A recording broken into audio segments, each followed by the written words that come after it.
Welcome to Ask SME Anything. Your chance to ask the ITProTV subject matter experts anything. Want us to answer your questions next time? Submit them on Twitter via the hashtag Ask SME Anything. Here's your host, Don Pizzette. Good morning, good afternoon, and good evening, and welcome back to Ask SME Anything, the show brought to you by ITProTV, where you, the viewers, get to ask questions of our subject matter experts. A lot of times in your studies, you watch videos, you read books, and you get questions. Who do you ask those questions to? Well, you don't ask a question to a book, but you can ask a question to a person, and we just happen to have some people around here, and not just your average, ordinary people. We have subject matter experts, the actual educators who are in these shows talking about technologies.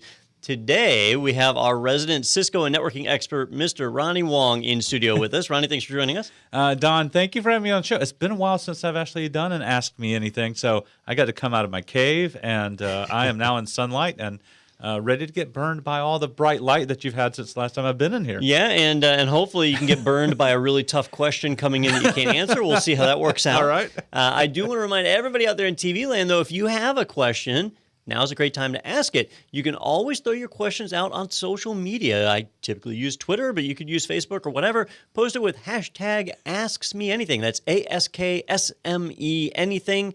And our social media team wraps those up and sends them over to us to get answered.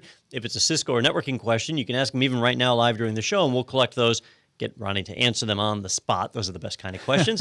But if they're not Cisco networking questions, if they're, databases or ITIL or whatever, we have plenty of other experts around that can answer those too. We just wrap those questions up to save them for that next episode and film them then. So please feel free to ask questions whenever they pop in your mind. We want to make sure everybody gets the help they need to be successful. All right, well, speaking of successful, I'm sure we'll be successful with this first question. We'll jump out to, this one came from Jimmy O'Neill, and Jimmy asked, Cisco has released a warning about a bug in the ASA and Firepower. What makes this one unusual? This is kind of neat, Don. I was just getting off an airplane from Nashville coming back when I got this alert on my phone that said Cisco has actually released this bug, a 0-day warning, that the ASAs and Firepowers, that they experienced this idea with the SIP protocol that for one reason or another, for years, it's been handling it incorrectly, and now there's a 0-day bug out, which they've discovered that if there's enough requests that are made, so without any real need of authentication of authentication or anything, that if you actually continue to send those requests, you can overpower that and actually go, drive the CPU all the way up to perform a denial of service attack. Now, normally, Cisco, issues out these types of warnings. I'm not going to say every week, but they issue them out fairly regularly, fairly quickly when they hear about stuff like this. And they're already telling you, hey, here's a workaround, here's a patch, here's something that you can do. But the unusual thing about this is that this one, at least at that point, said that there was no known way to actually do anything about it at that point. Now, since I was actually keeping a track of this, Don, right before the show, I was actually looking at this because I was saying, I wonder if they've actually updated that. So did they actually find a bug or a fix or some type of patch to it? But they haven't. So, I actually have it right here on my screen. So we take a look at that, and that will kind of help us out. I didn't zoom in enough. Let me go ahead and zoom in, and you'll actually see there's the actual known vulnerability there. Adaptive security software and Cisco Firepower threat defense software denial of service vulnerability. And right here, okay, no workarounds available is what you actually end up seeing there. And there it was. So it actually said GMT time, and it was right about that time I was getting off the plane, like I said, that I actually saw this. So local time, I was like, are you joking? And continued to actually see that. And as of yesterday, for us, it's still not anything where there's been any workaround at all. And then it goes ahead and describes this. As I was reading about the article a little bit earlier, you see where it talks about the improper handling of SIP traffic. So that's just the way it is, and somebody finally discovered this, and they just started sending all that information where you start to see where it says no workarounds, SIP request designed to specifically trigger the issue at a high rate across the affected devices, drives CPU up. It either makes them reboot, reload, or actually makes them completely stop working. and no workaround at this point, Don. So that's something that we've got to actually worry about if we're running these types of devices. It's pretty uncommon to see an exploit like this where there's no even workaround posted whatsoever. Now, the reality is that there is a workaround. Right. You don't have to accept SIP traffic from the internet or unauthenticated SIP traffic. Authentication doesn't matter in this case. Right. So we'd have to go a little bit further and say, I want to IP restrict who's allowed to connect via SIP. When I think about internet connectivity, though, normally your SIP connections are going to be trunks, so it's really easy to IP restrict there. But you could have an insider attack very easily on this one. That's where the biggest risk would be, and I don't know how you'd mitigate that one because you need to let your phones connect. Yeah, and that's the problem is that they're seeing that if they can get that particular idea where it happens, but the remote one is what they're really worried about, right? So on the inside, not so worried about that because they're saying you should have other restrictions in place that might help you out. But because you have to allow the phones to connect, it's not really going to help. There was another that someone posted in a forum that said you can restrict the amount of SIP traffic that you allow. So again, rate limiting that to that point.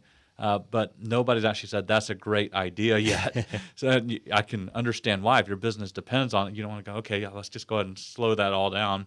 But overall, though, I think that's what makes this one unusual. One, there really isn't any known workaround, and that's a pretty good amount of time since Wednesday all the way through to the following yesterday.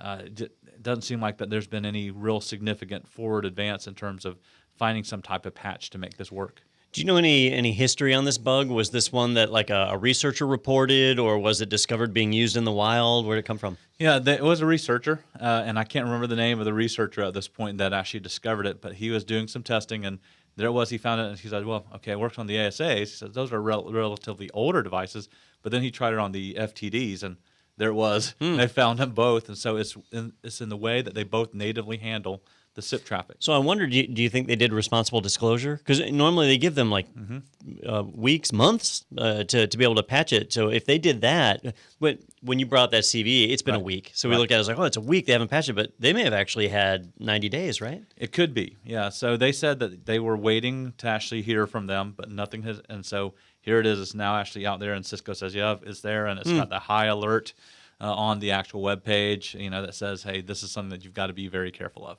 All right, so be aware. Yeah. Definitely good times to be had there. All right, well, Ronnie, let's move on to our next question, which remember, you can always submit your questions using hashtag #AskSMeAnything. That's exactly what Nick Elder did when he asked, in the CCENT series, I saw you configure OSPF. Sometimes the prompt would show config-rtr, and other times config-router. What is the difference, and when do I use it? Yeah, this is kind of an unusual one, especially if we haven't seen it before. And I could see that in our series since we're actually watching them, through the videos. You click on one video and you may come back maybe a couple of days later and you go, wait a minute, he was just configuring OSPF and now the actual prompt that has changed. What is actually the difference here? So when you start seeing something like this, what has actually changed is, well, OSPF itself. So in one episode, I was configuring OSPF version 2, which is for IP version 4. And when you go ahead and do that configure router, to make that work with OSPF, well, that's what happens. You see that the command prompt changes, and it's inside the parentheses there, which is config-router. Then you can, of course, configure your OSPF.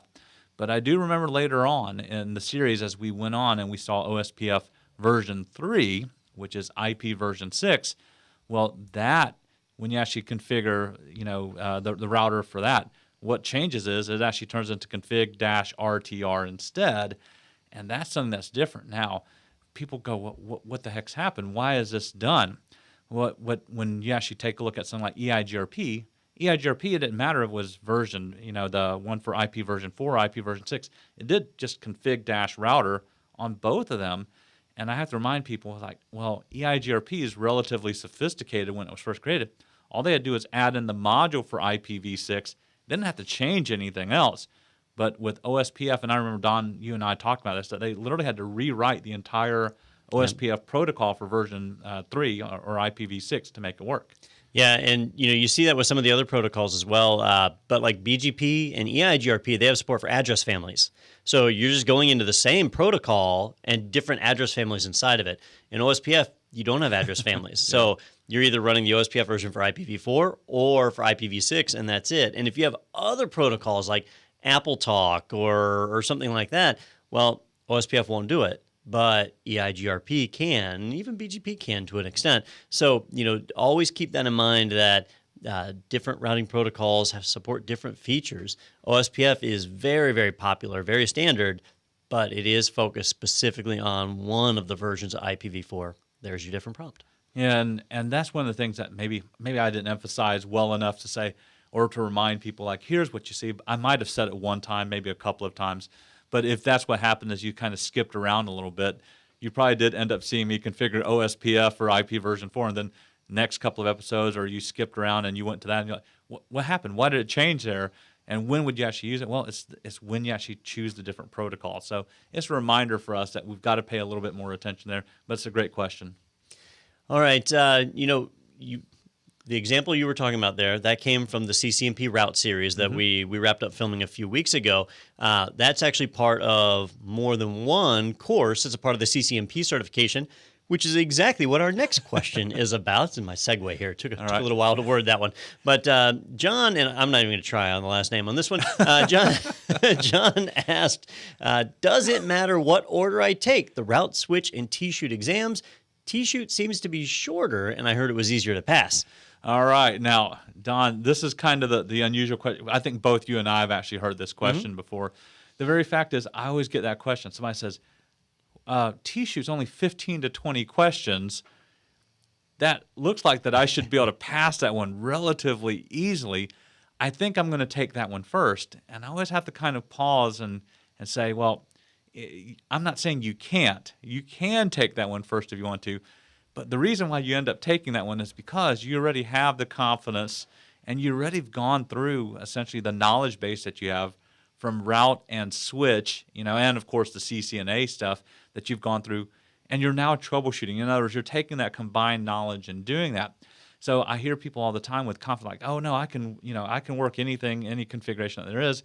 And not saying you can't, but unless you really have confidence in being able to troubleshoot quickly, and that's where most of us tend to fall a little bit aside, right, is with the time limit and everything else that you have. You can look at a problem and go, I know what that's going to be. And then you go in and go, oh, wait, it's not where I thought it was going to be. Then you go and look at it like, oh, that's not there either. And now all of a sudden you've wasted a little bit more time on the exam. You just don't have time on these exams to just kind of hunt around and figure out what you're doing. Now, I say that it's a 2-hour exam, but if they're telling you, like I said, 15 to 20 questions, right, it's still not a lot of time. You think it is. But when you get into it, it's really not that much time that you actually end up getting when you start doing that. My recommendation, I've always said, is go with the information that you feel most confident in and do that one first and then do the second one. For me, I would take the TSHOOT last because I would say, all right, I made sure I reviewed all those concepts and now I'm applying them inside of TSHOOT. But yes, if you already feel like, hey, I've got that done, it doesn't matter what order that you take them in. You just have to remember that you have to pass all 3 exams to earn your CCNP in routing and switching, and that's the key. Yeah, according to Cisco, yes, you can take them in whatever order you want, but according to real life, you'll typically want to do either route or switch first. And to me, those are interchangeable. Right. You could take switch first or route first, doesn't truly matter. Those are all how the technologies work when they're working right. And then if you do TSHOOT last, you mentioned time, Ronnie. One thing I'll do on most exams is if I come across a question and I'm not sure of the answer, I'll mark it for review and come back later. Can't do that on a Cisco exam. When you're taking a Cisco exam, if you click next, that's it. You never go back to that question. And that's where time management becomes such a challenge. When you're troubleshooting something, if you're only supposed to spend 6 minutes per question and you're on minute 7 on a question, if you just give up and click next, you've got it wrong. But if you spend that extra minute, maybe you can get it right. You've got to decide right then. That's hard. Yes. And so you've got to be really solid in your knowledge. That's why TSHOOT is best taken last. So I think we're giving the same advice on that, right, Ronnie? I believe so. So anybody that feels like that they have the confidence, I would dissuade you if I could. But if you go, I'm going to do it anyways, well, more power to you and good luck to you. I do wish you all the luck in the world in getting these exams passed. But I would normally suggest, especially if you haven't been working in the field on a daily basis, or like Don, he just walks in there and takes the exams. But overall, though, if you're not like that, then yes, I would say make sure you take them in an order that seems like there's a progression to what you're actually doing. All right. Well, we are here in studio with Mr. Ronnie Wong on Ask Me Anything. And I want to remind you, if you have any questions out there, please feel free to shoot them over to us. Jump on social media, post them with hashtag AskSMeAnything. We'd love to answer those. Like our next question, which is coming in via Twitter as well, which is from Tina. Tina says, I saw your tweet about the attending the Meltdown Session at the Usenix LISA2018 conference. Is that still a topic to be concerned about? And I know back in December, which, I mean, this is a long time ago, Meltdown and Spectre were all over the place, everything we did. It really does seem to have died down a lot. Is it something we need to be worried about? Yeah, and I thought the same thing. So when I ended up going to the LISA conference, and I thought that the first real big session that they had was on Meltdown and some of the implications behind Meltdown, I said, why are they doing this topic? It's pretty old at this point. So I walked into session, and there were tons of people in that session. I did post those pictures on social media so that people could see that people were very interested in it. So I started listening to it, and I said, yeah, those all the stuff that we understand and we know about.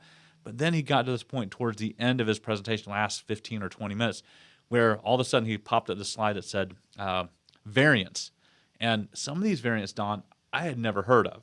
I mean, I was shocked. I mean, he must have listed 10 to 15 different variants that were out there. He said, this is taking the original idea of what Meltdown and Spectre are doing, okay? And he says they have modified it, and they are now harder to find. They're harder to even spot, even though we understand the technology behind it, right? The idea of what Spectre and Meltdown does on the speculative processing or calculations that it's doing is still changing. And to me, the ones that really kind of grabbed my attention is he mentioned one called Foreshadow. Have you heard about Foreshadow? No. Yeah. So I was like, Foreshadow? I was like, that sounds silly. And he said, oh, no, this is Spectre and Meltdown, but on VMs. And I had never even thought about it. I thought it was all about the CPU itself and processing there. But he said, this is how you can attack VMs using Spectre and Meltdown is through Foreshadow, something like that that's actually there.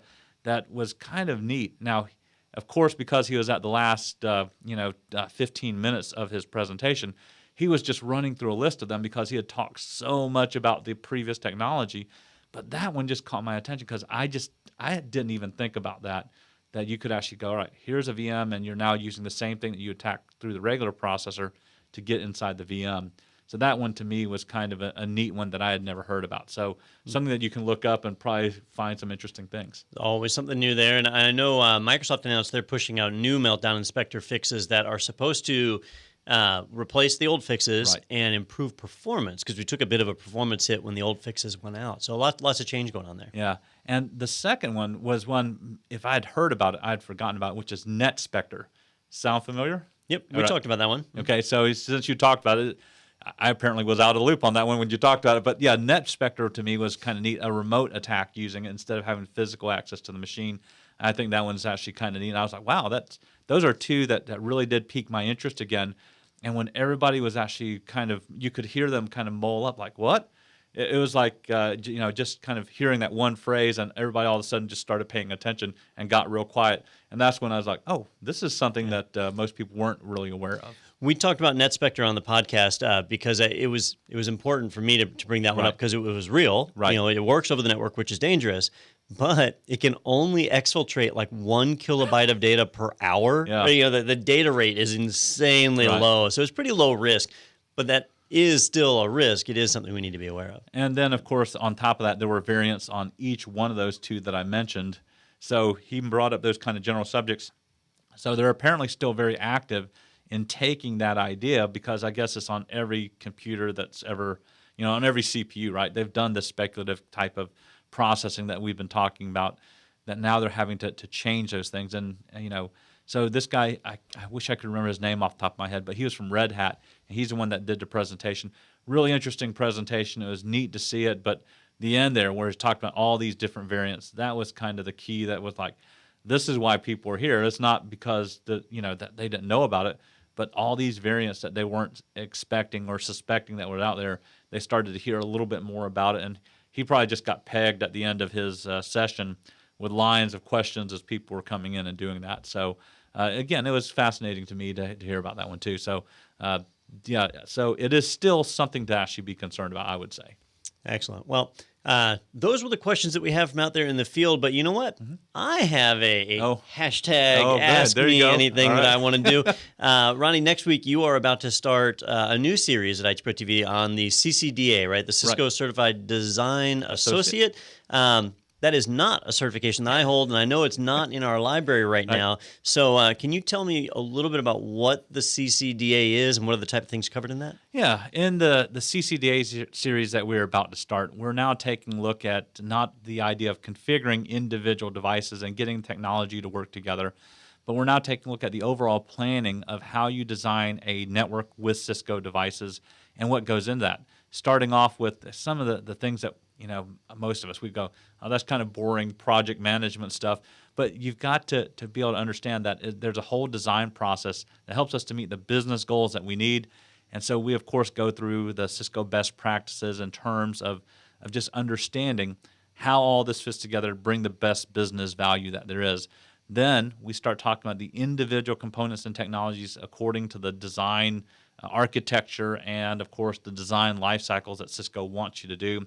And it goes into everything that you can think of, from the routing protocols to the routers and switches, what they do, wireless networks, how those all fit in, the idea of borderless, voice, video, collaboration, all those technologies combined together and how all those units actually do fit in to give you the best plan.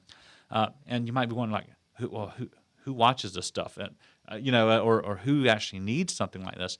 Well, if you're actually going to be the one that you're a consultant and you're helping to plan somebody's network out and what they need, they don't need you just say, I know I need a router and switch. They need you to be able to pick the right piece of equipment as well as the right design to help them optimize, get the best return on the value that they need.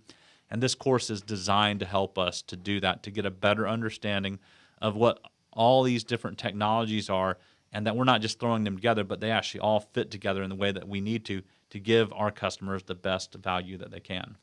All right. Well, it definitely sounds exciting. You know, it's a whole neat area, jumping into the whole design of a network and seeing all the things that go into that and understanding kind of the way that Cisco wants us to have our network structured is really pretty cool. So definitely be sure to jump over and check that out. If you're an ITProTV subscriber, obviously that's part of your account. You can get right at it. Or you can check out our live channel at itpro.tv/live and watch it live while it's happening. It'll be a lot of fun. Speaking of being an ITProTV subscriber, let me bring up a discount code. If you want to join ITProTV, we would love to have you. Jump over to go.itpro.tv/asksmeanything for a 30% discount off an ITProTV subscription. You'll be able to jump in and watch not just the CCDA that's being filmed next week, but our entire Cisco library, actually our entire ITProTV library. Definitely something you want to check out. It's a great opportunity to get in and learn. Also, check out our other media, things like the Ask Me Anything, our TechNado podcast, as well as the numerous webinars that we have going on at any given time. I know I've got a webinar going on tomorrow on the dark web. So all different stuff, lots of great knowledge pumping out of ITProTV. But I'll tell you where some of our best content comes from. You guys out there in TV land. So remember, if you have any questions, anything else you want to learn about, anything you want to know about, throw it out there. Hashtag AskSMeAnything. That's ASKSME Anything. We love to hear from you, and we want to answer the questions that are the most relevant and effective for you. Posting them on social media is the best way to do that. All right, well, Ronnie, thank you for joining us in studio. Thank you. And for you, the viewers out there, thank you for watching. Be sure to check back in next time. But for now, signing off for ITProTV, I've been Don Pizzette. And I'm Ronnie Wong. And we'll see you next time.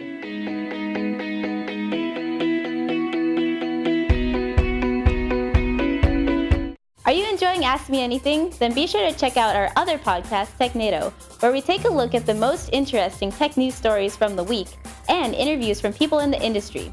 Here's the latest episode, and here's the full playlist. And as always, be sure to subscribe to ITProTV's channel. ITProTV!